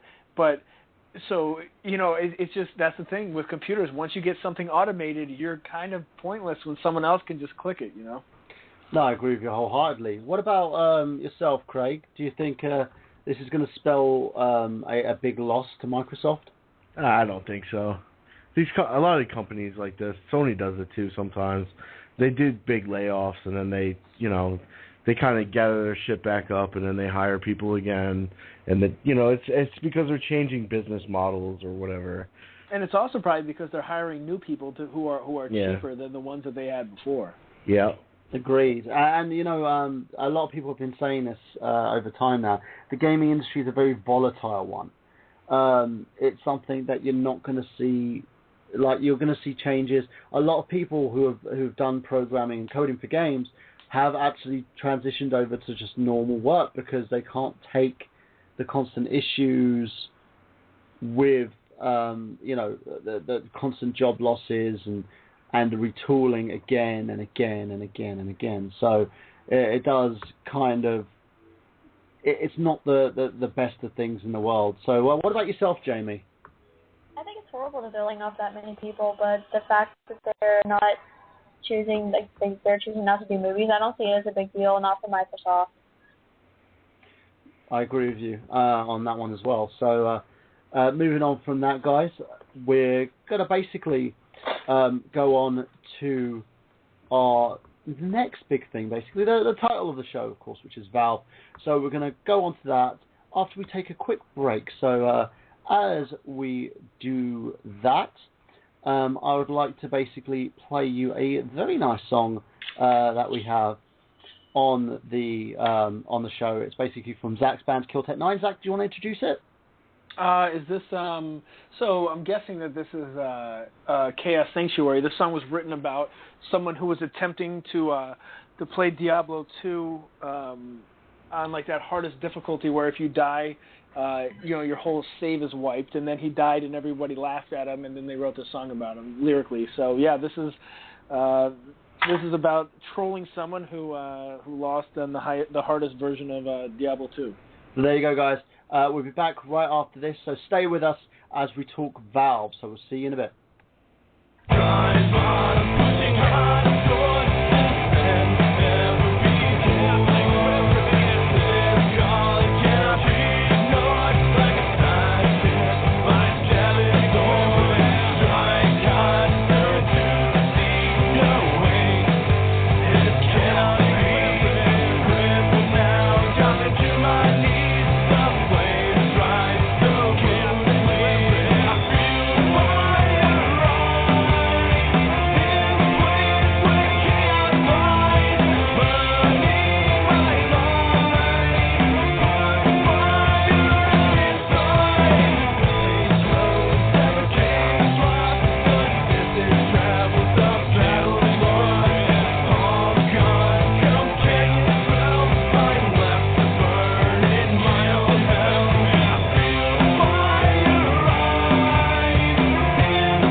That was Kill Tech 9, guys. And now we're going on to the main topic of the show, which we're going to be talking some Valve. Do you guys want to talk some Valve? Yeah. I think we should talk some Valve. Yeah. Zach should be back with us in a second. So Valve Corporation, basically, they're formerly known as Valve Software, and they're commonly referred to as Valve, is an American video game development and digital distribution company headquartered in Belize, Washington, under the United States. It's a European-based office opened in 2012 in Luxembourg, and it was founded in 1996 by former Microsoft employee Gabe Newell and Mike Harrington. They developed critically acclaimed video game series such as Half-Life, Portal, Left 4 Dead, and it also developed and maintains the source engine for which most games run on, and the software distribution platform Steam, which has also led to the Steam Machine, which is a line of pre-built gaming computing PCs that run the Steam OS. Now, let's talk about this a little bit in terms of Valve. And what we're going to do is talk about your experiences first. So, Zach, which is your favorite Valve game? And tell us a little bit about your experience with Valve. This is Zach. Zach, you there? Okay, he's not there as yet. Oh, okay. To start with you, Jamie, have you played any Valve games? Have you played Portal, Left 4 Dead, Half-Life? I haven't played any. I've watched a walkthrough of Portal 2, and I am very soon to watch a walkthrough of Left 4 Dead, simply because everyone is like, oh, it's a great game, and I'm like, why haven't I seen this yet? And so I'm really looking forward to watching a walkthrough of Left 4 Dead and maybe even getting one of the games myself. I like the Portal series. I think it's brilliant. So. Well, the one thing that I have to say about the Left 4 Dead series, they did something amazing, which you don't usually see developers do, because my first play with Valve was Left 4 Dead 2. I got an Xbox 360, and I got my first Xbox I won a competition, and got given a bunch of vouchers to HMV, which was basically based in Central London, Oxford Street. I got these vouchers, and I purchased an Xbox Arcade, which allowed me to get a few games for it. And I saw on eBay a copy of Left 4 Dead 2, because my brother had it, and I thought, we can play together and go online. So I did that, went online with it, and played Left 4 Dead 2 with my bro. And it was really enjoyable. But then I found out that Valve did something that no developer has ever done before. They linked Left 4 Dead 2 with Left 4 Dead 1 by producing some DLC for it. I believe it was called The Suffering. I believe that's the case, isn't it, Craig? Yeah, well, The Suffering... Oh, no, was it called The Suffering? Oh, no, The Sacrifice. The Sacrifice, that was it. Yeah. And The Sacrifice was... So it was story-driven. I don't remember if that is what linked them. I think there was a DLC for both. So there was a DLC... After Left 4 Dead 2 got the DLC for Left 4 Dead 1 shit, I think Left 4 Dead 1 got the DLC for Left 4 Dead 2 shit. But it allowed you to sort of cooperate using both games, if I can remember right. I've never played them together, actually. I don't know. But it was a great move and a very bold one. So, Zach, tell us your experience, basically, with Valve. What was the first Valve game you ever played? Well, I played Left 4 Dead. I played Half-Life 2 a long time ago, and I really love that game. There's just something about the Half-Life games that just kick ass. It's just, the completely silent protagonist, I think, is so cool. And I don't think you ever see Gordon Freeman's face in that entire game. Like, there's no mirrors, there's nothing. And, so they really try to make you be the person. I remember playing that game, and then I played Left 4 Dead 1 and 2 so many times. I've beaten those games insane amount of times. I was so addicted to them. I loved them. I thought they were so good. And then Steam, I remember I played Portal from Steam, and I loved that game. And I'm trying to think what else I played. I don't really know. I've never played Dota 2. I've never played a couple of the games they did. Okay, so tell us about your experience in terms of that as well. In terms of playing those games, do you think has Valve ever done you wrong? Okay, they haven't done me wrong, because whenever I bought games that were made by Valve, I think I only paid like $5 a piece. So when I bought Left 4 Dead and Left 4 Dead 2, like years and years back, I got them at like a Blockbuster clearance or whatever for like $5 a piece. So they didn't do me wrong, but I remember Booch and a bunch of people who bought Left 4 Dead, and then Valve was saying how we're going to put out a bunch of free DLC, and they did put out some free DLC, but then they came out with Left 4 Dead 2, and a lot of people felt betrayed by that. Did you say betrayed? Oh. Might have. Uh-oh. Oh, my. Betrayal! Betrayal! Betrayed me! Yeah, so a lot of people felt that Valve should have released Left 4 Dead 2 for free. So Booch, okay, I want a Left 4 Dead 3 stat. I love Left 4 Dead. The game just left such a good taste in my mouth. That's what she said. And and anyway, I really loved everything about that game. I thought it was great. I loved how they had 1 and 2, and there was different characters. Unfortunately, one thing I think they should have done was make it more of where the 4 characters actually act differently, as in some might be faster, some are stronger, that kind of stuff. But surprise, motherfucker! Left 4 Dead and Left 4 Dead 2 were amazing. And I mean, if someone out there hasn't played Half-Life or Half-Life 2 or Portal or the episodes of Half-Life, they have the orange box out that has like everything together. The only thing the orange box doesn't have is Left 4 Dead, which I want in there. I mean, there's other shit it doesn't have, like Ricochet. You get it for cheap though. Cheap. Portal 2 is one of the best puzzle games ever made. I still need to play that game. I have not played it. Oh my god, it's so good, and the voice acting so good. The story is beautiful. Yeah, they got Stephen Merchant as the voice of the robot in Portal 2, isn't he? Right, yeah, and I think John Cleese is in it too. Yeah. Mistaken. Yeah, I mean it's beautiful. Everything, like all the puzzles are made so awesome. Like you could rack your brain on it and then be like, oh. And then, like, when you finish a puzzle and you're like, wow, that was really clever. So, let's talk a little bit about Valve's inception. It was founded by Microsoft employees Gabe Newell and Mike Harrington on August 24th, 1996, as an LLC based in Kirkland, Washington. After the incorporation in April 2003, it moved from its original location to Believe, Washington, in the same city where its original publisher, Sierra Online, was based.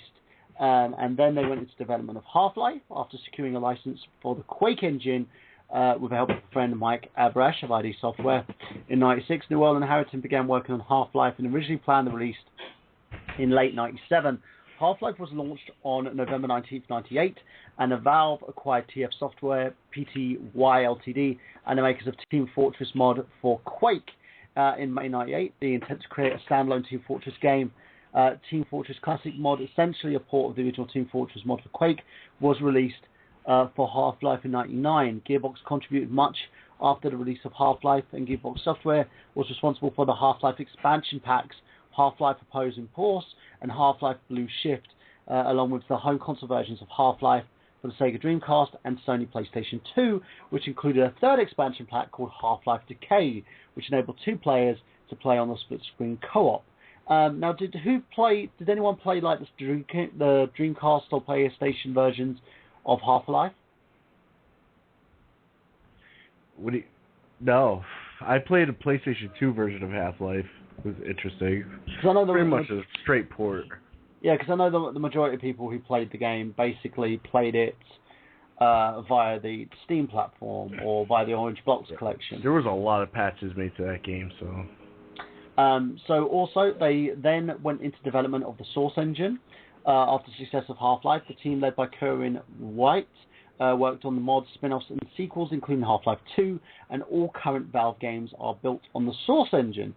The company has developed 6 game series of Half-Life, Team Fortress, Portal, Counter-Strike, Left 4 Dead, and Day of Defeat, and Valve noted for its support of its games modding community, most prominently Counter-Strike and Team Fortress and Day of Defeat.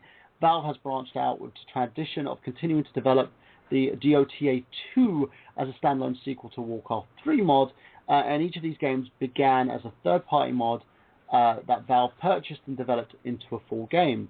They also distribute, of course, community mods on Steam. Now, let's talk about Steam a little bit. They put together this platform, this engine to distribute their games on, but also it became a commonly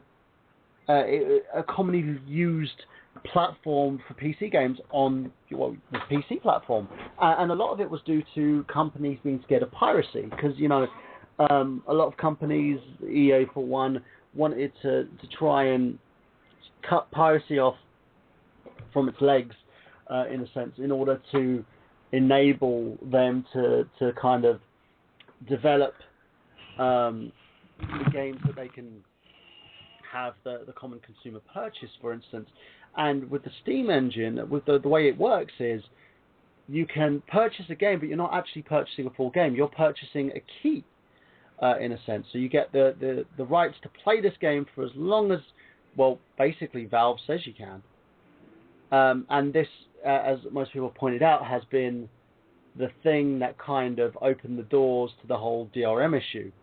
Now, we'll start with you, Zach. What do you think of Steam? What do you think of the platform as a whole? The idea of Steam is 100% brilliant. It's like a community. It's a place to go. I mean, it's a way to keep all of your stuff libraried, and it's really nice. I had Steam for a little while. The only game I ever had on Steam was Portal, but I mean, all my buddies, Tom uses it, my buddy Booch uses it, Russ, everybody uses Steam, and they're always playing on it.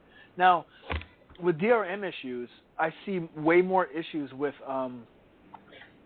whatever the Blizzard one is. I can't remember what the name of their thing, their online thing, Battle.net or whatever. Yeah. Battle.net, yeah. That has a lot more issues. I mean, I don't see a lot of issues with Steam. Which is weird. Battle.net's been around since like '96. Yeah, it's been around for a while. Yeah. I remember that EA wanted to capitalize on the same type of thing as Steam, so it made Origin, which was fucking garbage, and no one ever cared about it.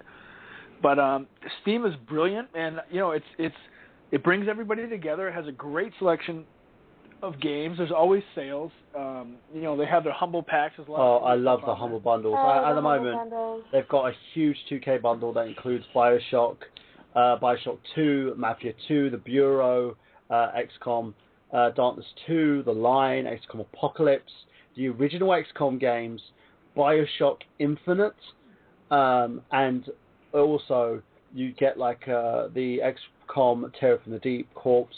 So I'm if I was anyone out there who basically wanted to purchase, get a hold of this. It's amazing.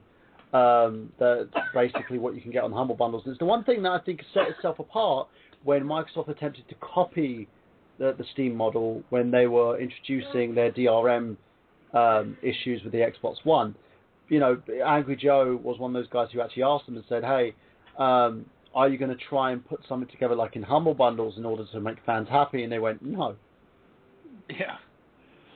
And the great thing about it is, now, if you look at the Humble 2K bundle, $234 worth of games, you can literally get, you only pay what you want, Yeah. And if you pay like $10 or $20 or more, you're getting everything.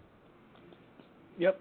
Well, there's also, anyone who is on Steam, if you haven't played the game Jamestown, fucking buy that game. It's amazing. There you go as well. I'm currently playing Payday 2. Oh God, Payday. I heard that game sucks balls, does it? I basically couldn't get past the tutorial. I'm not going to lie. I'm going through it and I'm like, how am I supposed to start my mission? I'm in a dry cleaners at the moment. It does have a huge cult following. Maybe because I'm playing it on a PC rather than playing it, because I'm using my laptop that I'm using to host the show today. Maybe that's the reason behind it. But it's not winning me over with any favours. I've kind of put it down, and I'm actually looking at picking up the XCOM Terror from the Deep to play, because I love that game growing up as a kid, and it's got some major nostalgia that I want to sort of tap it and see what I can do with it. But yeah, they have so much great things going on with Steam, but at the same level, do you feel that they should be like tarred with the same brush as, say, Microsoft or Nintendo or even Sony, where they want everything to go on digital download instead of physical copies? What makes Steam different? The thing that makes Steam different is they're based around something completely different. They're not based around physical shit, and they never have been. So, I feel like Steam is Steam is the place that you can go when you want to play fucking games and you want a huge-ass selection and you know it's only going to be digital and you want to get a good price on shit. And read reviews on them, too, by players and stuff. Yeah, it's Steam has never said, hey, I'll give you physical shit. The problem is these other companies like Microsoft and Xbox, and Nintendo and stuff, now they want to do physical stuff, but the difference is that the physical stuff is the same price as the digital stuff. Now, you might say, well, it's all digital on Steam, and that's true, but one difference I will say on Steam is the downloadable content on Steam is normally free for the stuff that you bought. So if you bought Left 4 Dead or Left 4 Dead 2, all of the DLC was free for it, but if you look at it on Xbox, you were paying for the extra DLC. So Steam is, I don't know, they just seem like they're a company that, or they're an idea that wants to just bring a community together and fucking keep them together, you know? Craig, what about you? Do you feel like, did you agree with Zach and say that Steam is a different kind of animal altogether, or do you think it's DRM regardless? I think they handled DRM well. You know, there's so many more companies out there that handle DRM really badly. Microsoft for one. Yeah. Blizzard for another. Yeah. EA comes to mind. I think we're just naming companies now. Name and shame.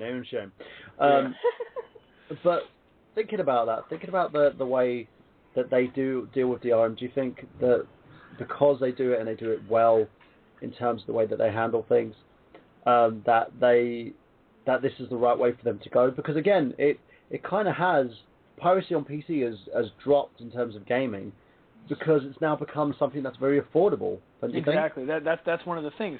When there's something affordable, there's so much less piracy. Yeah. When something's out the ass expensive is when everyone's stealing it. So what about you, Jamie? What do you think? Oh God, I love Steam. I can't wait till I actually get a gaming PC, and then I'm gonna download Steam and I'm gonna start playing games. And I'm gonna have fun, and it's gonna be awesome because I love the bundles that they put out. Not only like the game bundles, but the humble indie bundles as well. I love those. I keep track with what's coming out when, even though I can't buy it. And I think Steam is a fantastic idea. And even though, all they do is digital downloads, you know it's digital. You're not expecting to get physical stuff. You are expecting to get digital. And so I think it's fine. Okay, so moving on from Steam then. Let's go on basically to acquisitions and awards. Valve's corporation founding, they've expanded both in scope for the commercial value. In January 10th, 2008, Valve Corporation announced the acquisition of Turtle Rock Studios, and on April 8th, 2010, they also won the Escapist magazine's March Mayhem tournament as Best Developer of 2010, beating out Zynga in the semi-finals and also BioWare in the finals. In 2012, the company acquired Starfield Studios, a two-man gaming company, to open a San Francisco office. In August 2013, however, Valve ended the operation when it was decided there was little benefit coming from the arrangement. And also, there's been a lot of controversy surrounding them as well, with network intrusions. Their internal network has been infiltrated by hackers twice. Once in 2003, when it was content had yet to be released, Half-Life 2 was leaked onto the internet, and again in 2011, when the Steam customer database and the forums were compromised. They've also been a company that's been involved in legal disputes. Zach, do you know about the legal disputes that went between Valve and a few gaming companies? Nothing rings a bell off the top of my head, but I could have sworn that in 2014, the Stick of Truth, the name of it got changed by someone hacking into the system, or was that a lie? What was that, via PC format? Yeah. I think so. I don't think that's been. I've got that on my list here. Boots brought it up, but maybe it was some bullshit made up on the internet. Probably. Valve basically had a few legal disputes. One was with Vivendi. Between 2002 and 2005, they were involved in a complex legal showdown with the publisher Vivendi Universal under Vivendi's brand Sierra Entertainment, when it officially began in August 14, 2002, when Valve sued Sierra for copyright infringement, alleging the publisher illegally distributing copies of their game to internet cafes, and added claims of breach of contract, accusing the publisher of withholding royalties and delaying the release of Counter-Strike. Condition Zero until the holiday season. Vivendi fought back, saying that Gabe Newell and the marketing director Doug Lombardi was misrepresented Valve's position in meetings with the publisher, and later countersued, claiming that Valve's Steam content distribution system attempted to circumvent the publishing agreement. Vivendi sought intellectual property rights for Half-Life and ruling preventing Valve from using the Steam to distribute Half-Life 2. In November 29, 2004, Judge Thomas S. Zilli of the U.S. Federal Court, Seattle, Washington, ruled in favor of Valve Corporation specifically, and ruling stated that Vivendi Universal and its affiliates, including Sierra, were not authorized to distribute Valve games either directly or indirectly through cyber cafes or end of users to play-by-play activities pursuant for parties currently publishing an agreement. In addition, Judge Zilli ruled that Valve could recover copyright damages for infringements in regard to publishing agreements. Initially, liability caused by Valve, posted by the Steam website, that two companies had come to a settlement on April 29, 2005. Electronic Arts also announced in July 18, 2005, they'll be teaming up with Valve in a multi-year deal to distribute their games, replacing Vivendi out from then and onwards. As a result, the arbitrator also awarded Valve $2.39 million, in terms of their settlement. So, Zach, what do you think of that, mate? You know, good on them. You know, there's so much shit running rampant these days where people are just stealing everybody's stuff.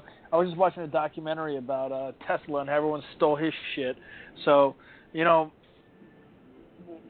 fucking the thing I think about Valve and I think about Steam is that you never really hear about them being assholes or them like trying to scam people. You know, they're just there to be a service, and I think that they're passionate about what they're being a service about. So, when any of this stuff happens, you can probably guess it's probably the other person who's being a dick. No, I agree. It sounds like the problem was Vivendi because they just basically thought that they had the right to do whatever they wanted, which was kind of stupid. Now, moving on from that, in April 2009, Valve was sued Activision Blizzard, which acquired Sierra Entertainment after a merger with its parent company, Vivendi Universal Games. Activision has allegedly refused to honor the Valve versus Vivendi attribution agreement. The Activision had only paid Valve $1.9 million of the $2.39 million, refusing to pay the remaining $424,136, claiming it had overpaid the sum the past year. So yeah, this gets even better. Blizzard Entertainment versus Valve Corporation. Shortly after, Valve trademarked for Dota to secure the franchising rights for Dota 2. Dota All-Stars LLC, run by former contributors to the game's predecessor, Defense of the Ancients field of opposing trademark. In August 2010, Dota All-Stars was sold to Blizzard Entertainment, the developer of Dota's platform Warcraft 3, and its world editor. After the opposition overruled Valve's favor, Blizzard itself filed for opposition against Valve in November 2011, citing the licenses agreement with the developers, as well as ownership of the Dota All-Stars LLC. On May 11, 2012, Blizzard and Valve announced the dispute had been settled, and Valve retained the rights to the term Dota commercially, while Blizzard reserved the right for fans to use the trademark non-commercially and changed the name of their StarCraft 2 map, Blizzard Dota, to Blizzard All-Stars, and Blizzard All-Stars was adapted into a standalone game and renamed Heroes of the Storm on October 17, 2013. What is it with Vivendi Universal and companies within that company suing Valve?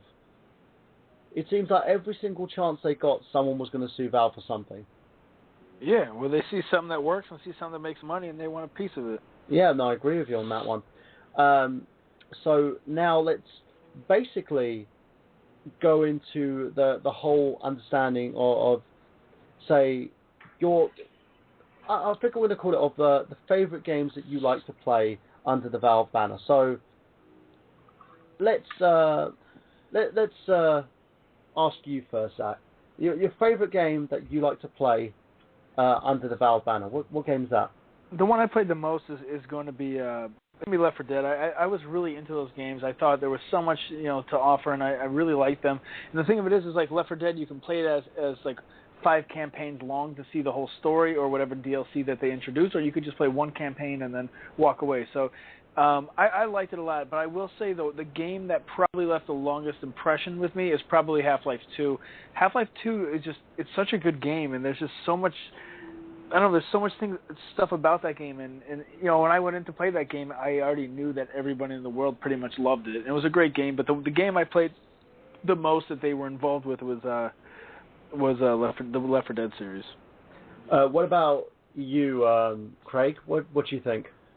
About the games that you like to play, and your favorite games in the Valve series. My favorite games in the Valve series are definitely the Portal series is amazing.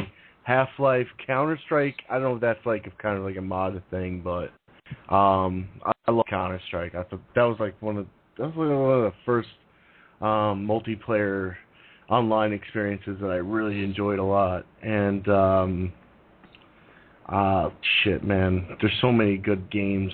Like I love Left 4 Dead, and it's like probably the only zombie game that I like to play.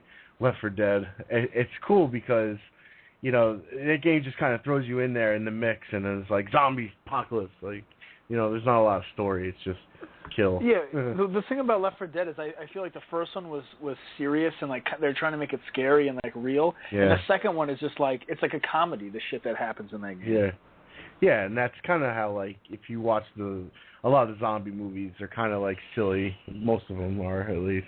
Yeah.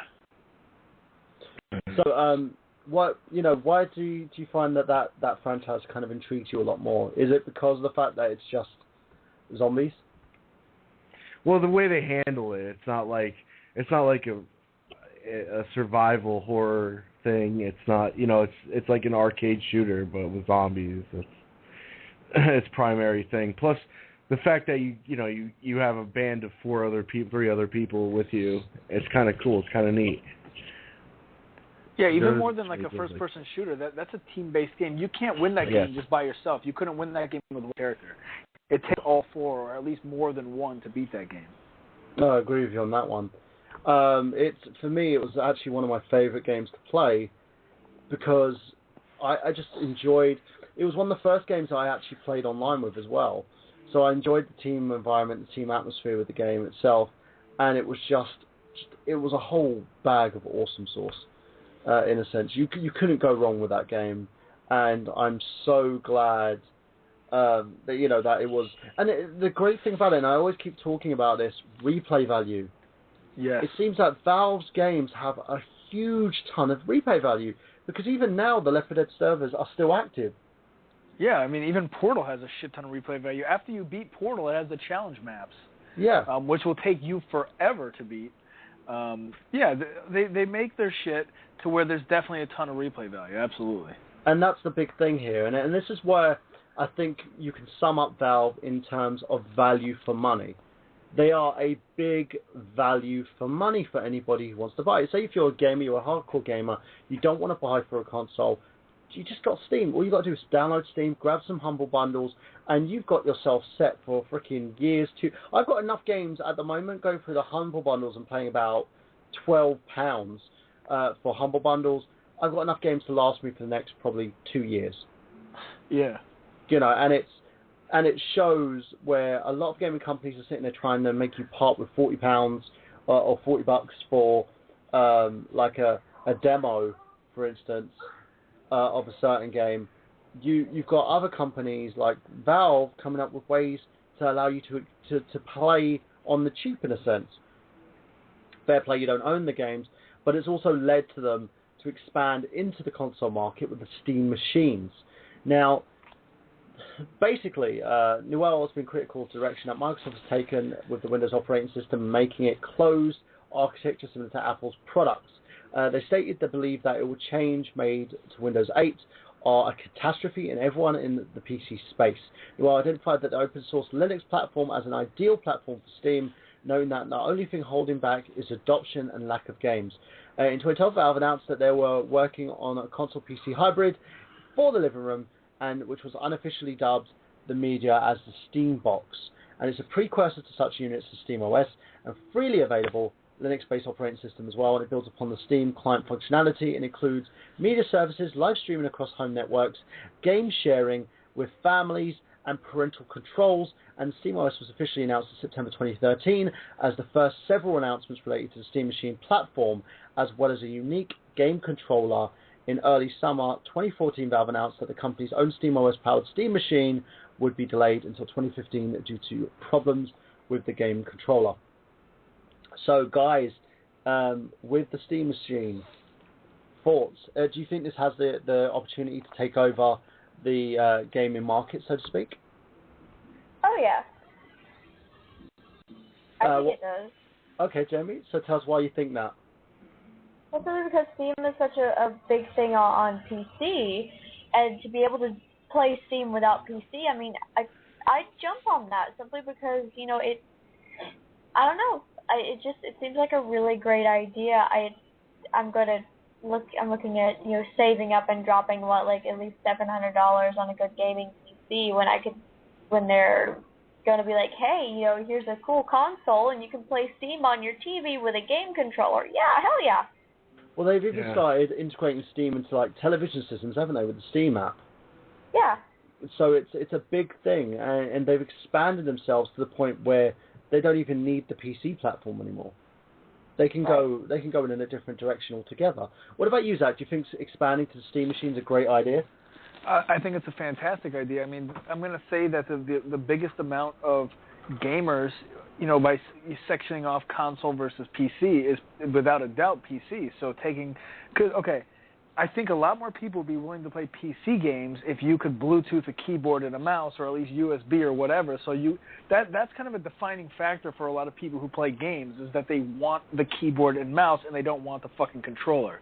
Like there's been games like Plants vs. Zombies that had to be completely redesigned to work with a controller because they knew that the way that it was made with the keyboard and mouse, it wouldn't work on the Xbox. So without a doubt, it's a great way to introduce people to the idea of a console, but still remaining just like a PC. One thing that we've talked about before that I don't know. I mean, I'm not a business guy, you know, per se, but I don't know if it's the smartest move is having, I don't know, how many versions of the Steam box are there, 15 or whatever? There are 15 versions, and it kind of goes that whole clusterfuck. Yeah, it's what confusing for one. Yeah. One problem is confusing. If you look at the ColecoVision, the 3DO, to name a few, you saw where they had different developers making these systems, and the 3DO as well, and when that was being made and developed, you had all these different companies shelling it out, and it upped the price of the system itself. Now, for me, if I wanted to get a Steam machine, I would go as cheap as possible. And my only reasoning behind it is because it's basically made with PC components, I could literally upscale it myself. You know, yeah, absolutely. That's definitely true. So one thing I do like that they have different versions of the Steam box is because it allows pretty much everybody to jump in. You know, you don't have to have the $5,000 one or whatever the top one is, $3,000 or whatever. But you know, you can definitely have something, and something is better than nothing. So agreed. You know, Tom, who's been on before, he's big into technology, and you know, he's not going to buy like an Xbox or anything, but he'll definitely, you know, he's already pretty sure he's planning to get a Steam box when it comes out, because the Steam box, like I said, it carries the same ideas over from a PC, but it kind of it takes the environment and makes it almost like a console environment. Exactly, and that's the thing. It's bridging the gap between console and basically between PC to the you know what tried to do that was the Ouya, and I think that this is the thing that will actually do it. The Ouya, I think, was a cool idea, and I think, you know, how Xander talks about how it's good for, you know, emulation and that kind of stuff. I agree, but you look at the Ouya and the power that it has versus the Steam box or Steam machine, whatever the hell they're calling it, and the Steam machine is going to destroy it. I mean. So you know, this is where it's at, and I hope to see a lot more games, especially Steam games, or the way the Steam box is going to work, to let you use a keyboard and mouse if you don't want to use a controller, because that's going to be a big thing that grabs a lot of PC players. Yeah, the thing that makes me intrigued by this is because I'm kind of the opposite. I'm a console guy that happens to play on PC, not the other way around. Yeah, right. So I want to see if I can have a machine where I can have my cake and eat it. You know, that this machine will work with the controller, that any game that I download on Steam will allow me to play it the same way that I'll just play on my Xbox or my PlayStation 3 or my Wii U in a sense. Do I think this is a great idea? Yeah, of course it is. It's something where it's allowing Valve to take a market share where there wasn't one before. The main issue that could lead to is another console crash, because we're getting over inundated with consoles now. Yeah, you think there would be a console crash? If Sega, I feel like, okay, we have Nintendo, we have PlayStation, we have Xbox right now. I feel like if Sega came back, someone else, and Amazon tried to jump in, and then we have the Steam box. It's just, shit gets too confusing. There's too much shit. I'm not going to rule out the idea that it could happen again. I think without a doubt it could happen again. But I just feel like when too much shit gets introduced, people get confused. Too much stuff becomes exclusive to certain systems where people can't necessarily have what they want, and they can't necessarily afford to buy all these different systems just to play the different games. Yeah. I would not write it out that it could definitely happen again. I don't know if it would happen. Like, when I was saying that it was a possibility, I meant, I'm not going to say it's a possibility with the Steam box, but I will say that, because I feel even, looking back at not last generation, but the Xbox generation, you had Dreamcast, you had GameCube, you had PlayStation 2, and you had Xbox, and that to me is a little much. I mean, it's borderline being able to get confused and not know what the fuck is going on anymore. I agree. So the Steam box, the fact that it is kind of a PC going to the console environment, I don't think that's something that would crash to lead to a crash, because I feel like it's just like a copy of a computer. So that's already in existence. The computer has always been a threat to video games, forever. But if you're going to have, I know Amazon said they wanted to jump in. People say they want Sega to come back. If this were to happen, you got the Ouya now. If people are all trying to get their hands on the pie, that's when you have the problem. That's when people get confused. That's when people can't have what they want. That's when shit decides to crash. Mm-hmm. Well, moving on from that, let's quickly touch upon the fact. I want to talk about Valve's organization structure, and something that I think is very fresh in terms of industry structure, because a lot of companies don't do this. Now, Valve is run as a flat organization. It means there's no bosses. They have an open allocation, so basically employees can move between teams at will. They have an economic working for Valve, basically, where they place the organization as they're kind of in the context of series of film. You've got the broader economic thinking. Former employer Jen Esworth has, however, criticized the structure as a lot like a high school where the structure is flat. Certain people at the company still have more to say in decisions than others. And the Valve has also been criticized for the use of Valve time, because they say when a game is going to be released, but instead it gets delayed to the fact that it probably won't get released until, like, God knows when. The one thing that I am looking forward to with Valve is I want to see a new Left 4 Dead game. I want to see Left 4 Dead 3. I would love to see another Half-Life game. Hell, go for the hat trick and release another Portal game as well while you're at it, because this is what people are waiting for. The fact that Valve has got such a great structure going on at the moment, the company is striving so much to the point where they're just doing amazing things. It shows that, the future is bright for Valve. And going on that note, let's move on to plugs. So, Zach, tell us where you're from, tell us what you do, and tell people why they should tune into your YouTube channel. Yeah, well, you guys can catch me on youtube.com/gettingyournerdon. You can also find me on Facebook.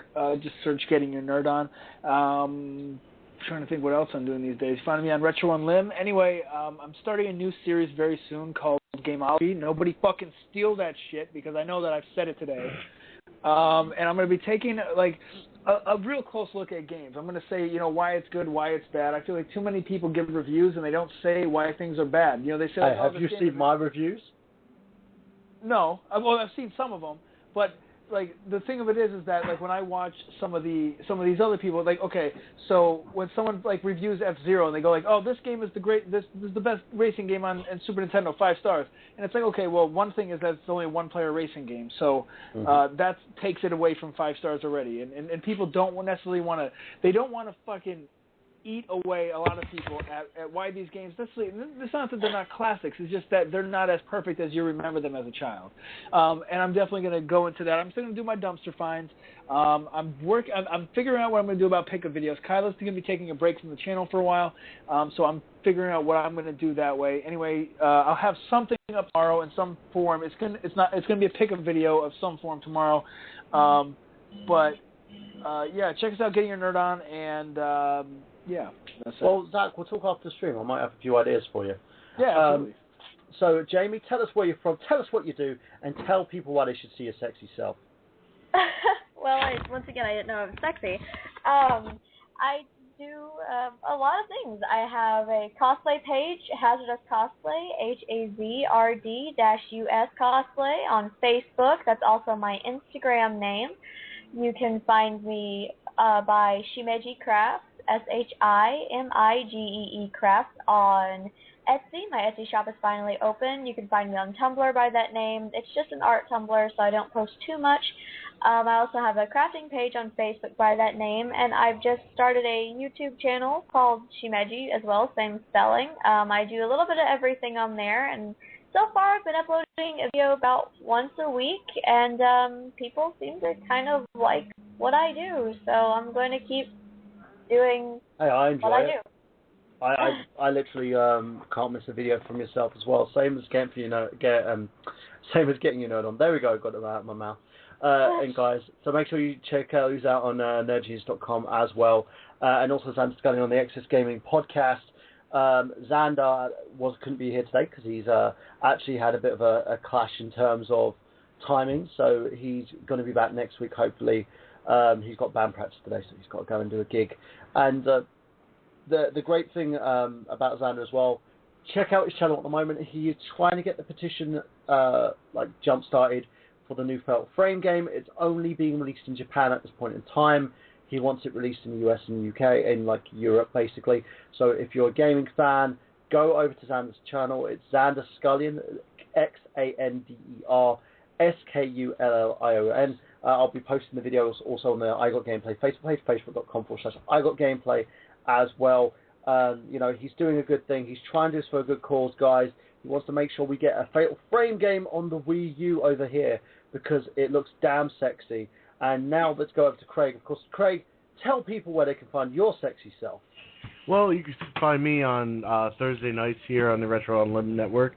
We do the On Radio show with Travis, myself, and usually Burhan's on there. And I'm also on Top Tier Gaming once in a while with my friend Jeremy McDougall, and that's great show.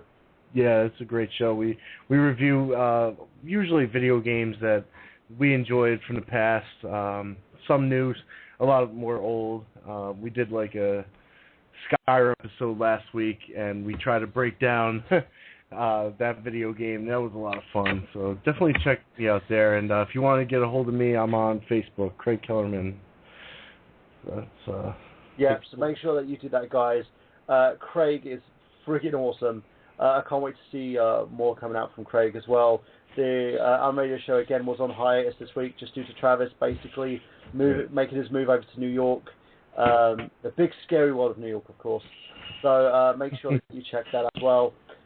Make sure that you check out all the shows on the Retro on the Network. Of course, Mondays we have John Latimer with his great show, JL76, and Desert Island Games. We need to get you on an episode, Craig, I think.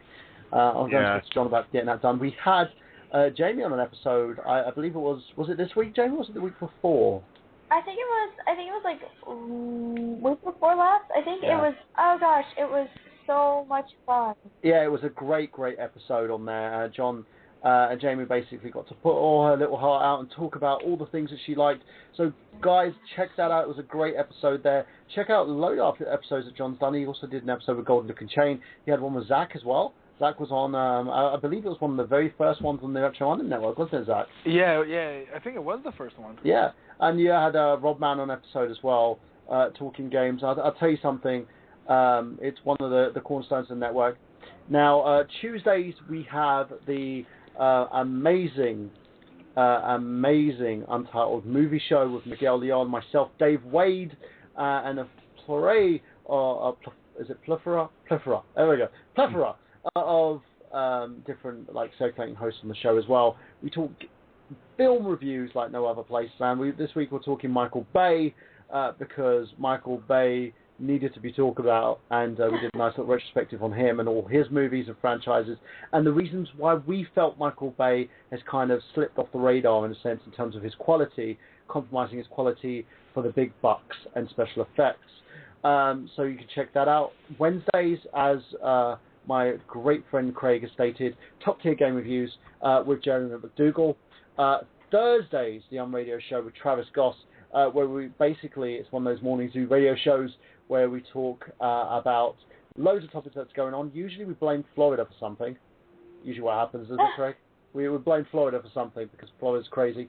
And then Fridays we have Slamcast, which is a great little wrestling show that we have with myself. Dave Wade is on there as well, and the awesome Brandon Ligon hosts that show.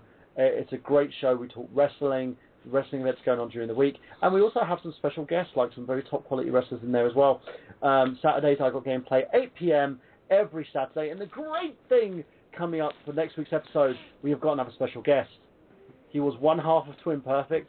He now does his own channel, including Let's Plays and some amazing work. He's also partnered up with me on the TV pilot for the Silent Hill project, Silent Hill Genesis. He is Bungo.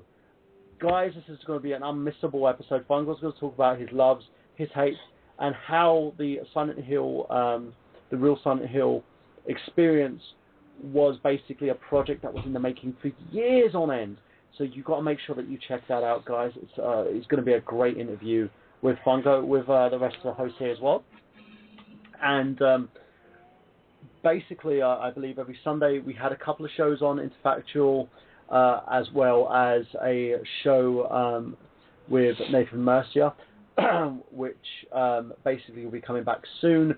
If you want to be a part of the Retro Network, all you've got to do is just give me an email at michaelburhan@nerdgenius.com, and I will be sure, more than happy, to get a show on there for you, because I've got a couple of premises, a couple of shows that are coming on. We're going to have a few shows debuting as well.